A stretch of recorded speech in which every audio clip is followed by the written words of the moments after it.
Hey guys, welcome back to another episode of the Jalloh Family, and in today's episode we're going to be talking about Melbourne. Woo! Oosh, oosh, oosh. A couple of weeks ago we went away to Melbourne. The next few videos are going to be around our first impressions, places that you should visit, the things that we didn't like about Melbourne. So in today's video it's all about the first impressions of Melbourne. Now, what's the first thing you think about when you think about Melbourne? Our trip specifically? Our trip specifically, yeah. That it's a 7-hour drive, and in my head I'm thinking, oh, we just drive to Brisbane, right? And that's like 13, 14 hours. So in my head I'm like, oh, it's halfway to Brisbane, we'll be right, be able to knock out a few videos, and that's it. It felt longer than driving to Brisbane. I don't know why. Like, it felt really long. I think maybe because we did a full day's work, then we left. Yes. Well, with Brisbane, we'll leave at 5 o'clock in the morning. Maybe that's why. We left at 4 and we got there, I think, 1:30. 12:30, but we arrived at a hotel at 12:30, but we actually got to our hotel and in bed by like 1:20. Yeah. The drive up there was just scary. We were tired as well. We were trying to listen to a book, open the window, close the windows, and had a quick nap, both of us at the same time, and Junaid doesn't drive. Wow. Let's just leave it there. It's not good, Ahmed. That was scary. It's bad. That was scary. We took our stops. Yep, so every hour we'll stop off for about 5-10 minutes, which extended the journey as well. But then in between hours, we both just kind of nodded off.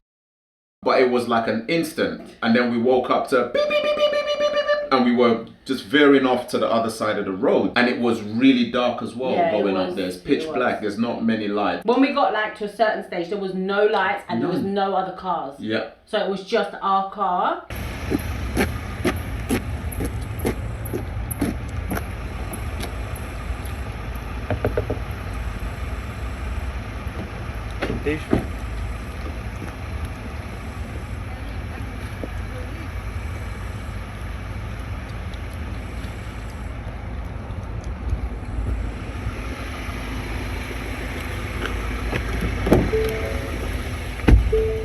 Seat back after beefing with Junaid because he didn't want me to put the seat back because he was in the back, but I was tired. I said I gotta do what I gotta do. I put my seat all the way back, and then I had like it was like the car was doing that. So I think you veered off onto those lines that tell you veered off. So it was twice. The first, it was twice. It's all coming out now. The first time, my hands had fallen asleep. So when I let go of one, it's like I couldn't pull the steering wheel. It just went off to the left. So then I hit the thing that they're supposed to wake you up. I don't know what they're called. Is that what they're there for? Yeah, I don't know what they're called, but they're little bumps on the road as part of the line markings. It's like the white line, the line markings, but every bit of it is raised. So it makes a sound. Yeah, so I put the other hand again and came to the middle. But the second one, that was, we were going to the middle. He had a dream. He had a dream in that one. We were going to them, and it was the collision warning system that went. You're veering off, and you're going across the line, and then I jumped up. Ford Ranger for their safety measures. I know we're joking about it now, but actually it could have been really dangerous. It could have been really serious, because we try and squeeze it in. That's what we were doing. Was if we leave on Thursday straight after work, it was the Easter long bank holiday, so we're thinking we'll wake up fresh on Friday and we get a whole day of Friday instead of losing a day of traveling. But you know, we could have lost our life. Do you know what I mean? So we need to. It's my fault because I planned the trip all the time, so I was just trying to squeeze too much in, and I shouldn't have done that. So that's a lesson anyway. So we'll leave at 5 a.m. next time. Or we'll stop halfway. Because we sometimes do that when we've got long trips. We'll leave after work, but we'll only do like 3 hours. So we'll get to that place by 7. Does that make sense? And then start the next day. So that was, that's the first thing I think of when I think of Melbourne. And the second thing is the hotel. The hotel, The first thing I think about is actually driving into the city. Oh, really? Yeah. It reminded me so much of London when we were just driving in. Like, yes, I did. And it had the tall towers. And it took me back to London. That view going into it, I kind of, that first impression, I thought, London. We're home. Well. where what used to be called home. Yeah. It's not home anymore. No. This is home now. Canberra. When we finally got to a hotel, we went in and we thought, wow, this is brilliant. This is swanky. This is amazing. So we drove in and I looked at Ruth. Are you sure we're in the right place? Because like, this looks too good. Like we were seeing people in prom dresses and quinceañera. like, people in 3-piece suits, and we usually get good hotels, but this seems a bit much. Yeah. Like, are we in the right place? So we drove out again. Ruth called the reception saying, yeah, we're trying to find a hotel, we're looking for parking, and they said, yeah, you just come in. And she said you can either do is it valet parking? Valet parking, or there's a car park, and then she gave me like 3 steps to find this car park. This was after the trauma of my guy falling asleep, and then it's like 12 o'clock in the night and my son is asleep in the back. I'm not trying to find a car park, so I managed to twist this guy's arm. I was like, let's just do valet parking for tonight. So we'll just pull up, they'll take the car, we'll go to bed, and we'll sort out the rest in the morning. So that's what we did. Yeah. So we well, that's what we tried to do. That's what we thought we were doing. That's what we thought we were doing. That's crazy. We unpacked the suitcases, took them, and they came in with the from trolleys. Sweet Life of Zack and Cody. If you have a daughter or a son that's about 20, they used to probably watch Sweet Life of Zack and Cody. Esteban with the trolley. Esteban came to greet us. So we had the trolley. We put all the suitcases on there. And Esteban even put a tag on it, on our suitcase. Tagged, all ready to go, and then we went into the hotel. Had you handed him your car keys? I had, gave him my car keys. Everything was ready to go, and then when we got into the reception area, oh my gosh, it was like gorgeous, huge, and they're just chandeliers and all of that stuff. And I'm just in my head, I was still thinking, I don't know if this is the hotel, but I was just loving it. Got to the reception and they said, no, we don't have your booking. No, she saw my name in the system, remember? And she said you need to be at our other hotel. So I was like, okay, how far is that other hotel? Now we've done all the exploring, we actually could have just let Esteban take our stuff and take our car, because it was literally walking across the lobby. Remember when we went all the way around, we saw the casino, we saw everything. It literally was like a 2-minute walk across the lobby. So we actually could have just walked across and left the car and sorted that out the next day. We actually didn't need that drama. No, we didn't. So we had to come out, and the lady gave us directions. You go out and you turn right, then you turn right again, and it's not. They had 3 hotels. Building on your left. They have 3. Because they had 3 hotels. We had that one was the Crown Towers. Yeah. Then there was the Crown Metropole. Yeah. And then there was the Crown. Something else. That's the promenade. Yeah. So it said 3 lights. After you pass the promenade, then 3 lights. So we turn right here. Yeah. We panicked. And we were staying in the 3rd one. No, the 2nd one, Crown Metropole. But we went to Crown Towers. We went to Crown Towers. Yeah, but we were staying at Crown Metropole. We were staying at Crown Metropole, but there's another one in between Crown Metropole. Oh, sorry, that we went to. We went, so we passed that one, and but the weirdest thing was the parking. We spent $50. $50. $50 for 30 minutes. And that 30 minutes was because my girl told us, park your car here, this is your hotel. So we were like, okay, we took our time getting stuff out of the car. We're going to try and find the reception for where we're supposed to be based on her instructions. We should have went back and got a refund. We should have. Because you at gave least us got like complimentary breakfast. That's right. What do you call it when you get your ticket thingy? Yeah, validated. Validated. Yeah, we should have got our ticket validated. At least. Just say, look, by this time, we parked it's in like the wrong place. Coming to 1 in the morning. It's probably by this time, we got, let's say, 12:15. By this time, it's probably 1:45. 1:45, yeah. 20 to 1, 1:45. Yeah. We started walking out, and I said to Ruth and Junaid, we'll walk rather than go get the car, because we don't know where we're going, so we just walk. Because from their directions, it didn't seem like it was too far. So we started walking down, and then we saw the hotel, and I was like, oh gosh, that's... So I then went back underneath the car park and went and got the car, put it in, and it said $50. But what are you going to do at 1 o'clock in the morning? You're just going to do what you need to do, innit? Yeah. So what, you're going to go back to reception, explain this whole story to this woman for her to go validate your ticket, which she may not even do, by which time you get back down. Other thing that stood out for me, in the moment I felt bad. I felt like a bad parent. But now I look back, I'm like, it was a good experience. So this was midnight in the Crown Hotel that I'm not going to say what's been in the media before, but let's just say there was like people in their quinceañera dresses and prom dresses. There was a casino. There's a nightclub. There's a guy that was lean up, remember? And the security were escorting him off. Like, it was very civilized. It wasn't like argy-bargy and like, but you could feel, you know what you're saying about London? You know, like there's this thing for me in London, it's really weird how to explain it. Like, it's like I get like a hood that goes up. Does that make sense? Like, you know, something just goes and I'm like, something's gonna kick off. Does that make sense? Like, I get this, like, I suppose it's hairs on the back of your neck. You know, you can just feel the atmosphere suck out of a room, and then you're like, Nando's, Brixton, I'm gonna get my food to go. I'm gonna get my food to go. You know that if you live in London, you're from London, you know what I'm talking about. That kind of happened, but then didn't happen, if that makes sense. So, and at the time I was thinking, like, for him, I was like, my guy's 14 years old. He does not need to be seeing Robert lean up, slumped, drunk on the side of the thing. He does not need to see someone coming out of a nightclub, oosh, oosh, oosh, oosh. He needs to be in his bed. He's 14-year-old.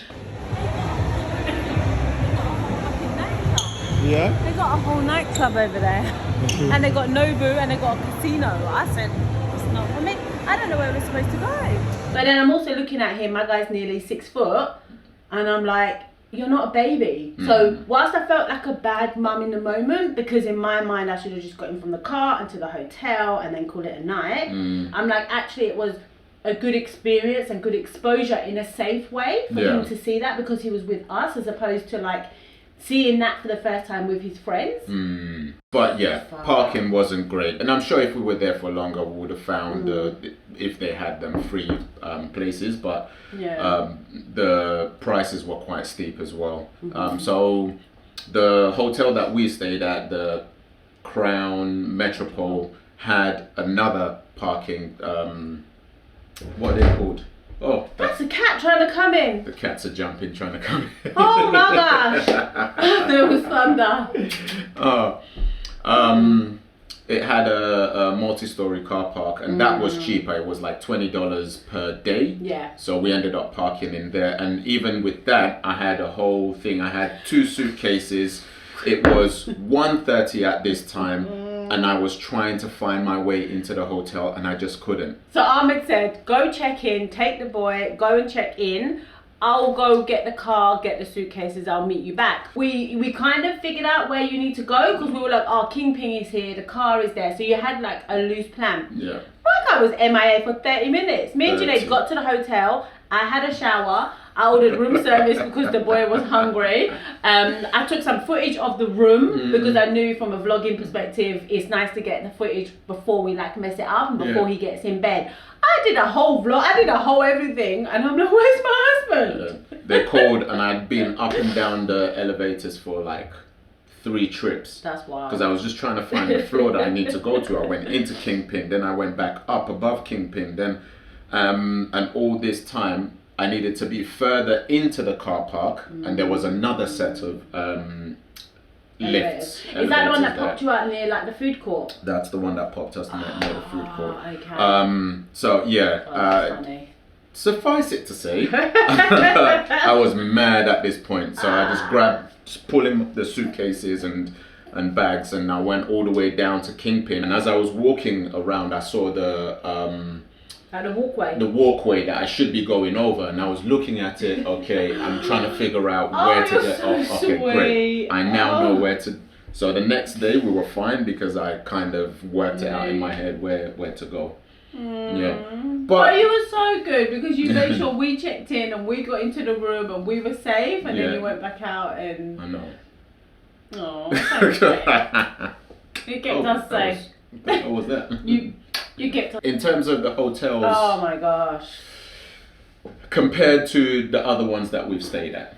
It was just amazing. Like I absolutely couldn't fault it. Like it was expensive, but it was expensive worth the expense. Does that make sense? So to stay wasn't that expensive. It was probably about 5% above what we would normally spend on accommodation. So it wasn't like massively outrageously expensive, but it was definitely like the next step up for us. Yeah. But it was worth it. Like the facilities that it had, like the check-in experience, A1.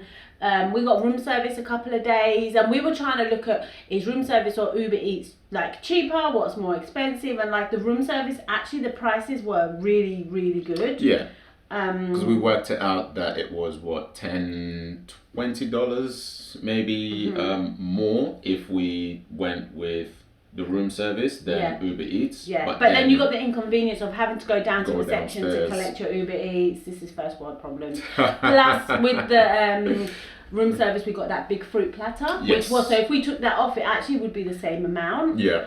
So value for money, it was really good. The food was really good. The service was really good. We used the gym a couple of times, which was really nice. And it wasn't like, you know, sometimes those hotel gyms you go to and it's like there's one rowing machine, one treadmill, there's one rack of weights, and that's it. Like it had everything. It had all of the weight machines that our gym has. And the view was just phenomenal. I've got some pictures, so we can put some pictures or some footage in, but it was pretty cool. Really, really then it had a swimming pool, which was amazing. Ahmed will tell you about the nighttime events. Maybe if you should we say if you want to know? Let's have a bit of engagement now. If you want to know why I swam in the nighttime and Ahmed didn't in the pool, comment down below, and we'll do a story time as to why this guy's traumatized. I don't think he's ever gonna go into a pool again, ever. Disgusting. Ever. I don't know. Well, maybe hotel pools. I wouldn't. Or hotel pools that have. Look, we're giving too much away. Too much. Yeah. Let's not. But the pool was amazing. Junaid swam every day. They had a sauna, a steam room, a thermal pool. Like they had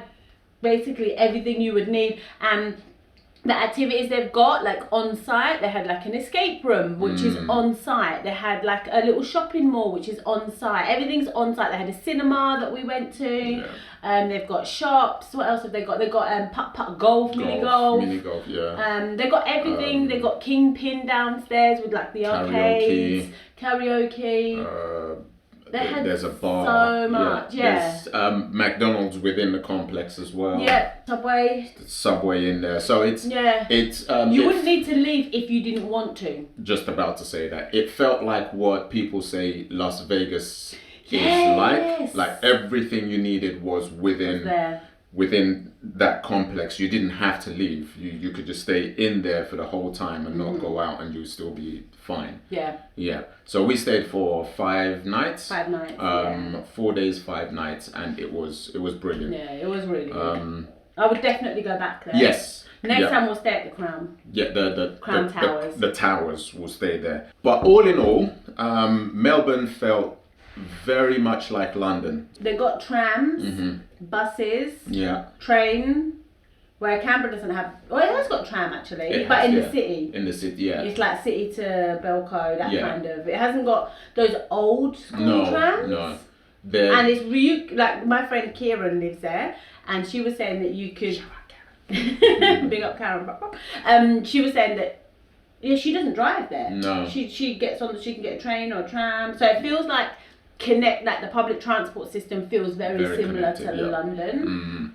And that's one of the big things about Australia that we always talk about, is that it feels like a mix, the best parts of the UK and the best parts of America, and then some states or territories you go to favour one more than the other. So I would say that my experience of Melbourne is that it favours more London, even though we said the hotel was Vegas-like, the actual Melbourne felt more like London, with like the type of trees, the open space, a bit of the architecture, where I'd say Brisbane for me favours more America, like the big roads, the bright lights, the shiny light, where Melbourne is more compact, so it's like smaller cars and city life. Yeah, when we moved from the UK to Australia, we said we wanted to experience Australia as much as possible. So keep looking out for a lot of other trips of us going around, and the Red Dirt will be coming very soon as that's well. That's next, one of the goals. Our December trip this year. I don't know if it's going to be December, but keep looking out for it.